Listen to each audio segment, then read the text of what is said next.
1.51-ის მეორე. ჭიქაში მყოფი ყოველი ბაქტერია ერთ წამში იყოფა ორ ბაქტერიად. თუ ჭიქაში თავიდან მოვათავსებთ ერთ ბაქტერიას, ჭიქა გაივსება ერთ წუთში. რამდენ წამში გაივსება ჭიქის ნახევარი, თუ თავიდან ჭიქაში მოვათავსებთ 4 ბაქტერიას? დავიწყოთ. მივყვეთ პირველ პროცესს. თავიდან ჭიქაში მოვათავსეთ ერთი ბაქტერია. ერთი წამის გავლის შემდეგ ბაქტერია გაიყო ორად, ანუ გაორმაგდა და გახდა ორი ბაქტერია. კიდევ ერთი წამის შემდეგ, ანუ მესამე წამზე ორი ბაქტერია კიდე გაიყო, ანუ გაორმაგდა, გახდა 4 ბაქტერია, 4 წამის შემდეგ კიდე გაიყო და გახდა 8 ბაქტერია და ასე შემდეგ, ვიცით რომ 60 წამში ჭიქა აივსო. რადგან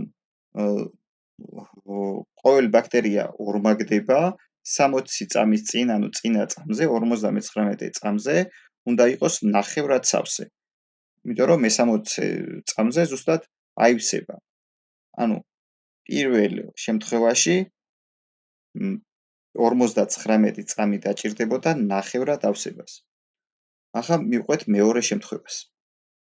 ჭიქაში მოვათავსეთ თავიდან 4 ბაქტერია. ანუ პირველ წამზე უკვე 4 ბაქტერია არის, მეორე წამზე გაორმაგდებოდა და 8 ბაქტერია იქნებოდა, მესამე წამზე 16 ბაქტერია და ასე შემდეგ. რო დავაკვირდეთ ამ პროცესს, ერთი წამიზე რაც მეორეგან ხდება, ის იყო პირველგან მესამე წამზე. მეორე წამზე რაც მეორეგან არის, პირველგან არის მეოთხე წამზე. ანუ მეორე პროცესი პირველ პროცესს 2 წამით უსწრებს წინ.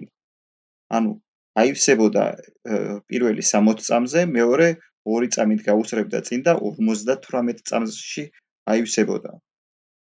ეს თუ 59 წამში ნახევრად აივსო, ეს 2 წამის წინ აივსებოდა ნახევრად. 59 - 2 არის 57 წამი. ანუ 4 ბაქტერიის შემთხვევაში ნახევრად ავსებას 57 წამი დასჭირდებოდა.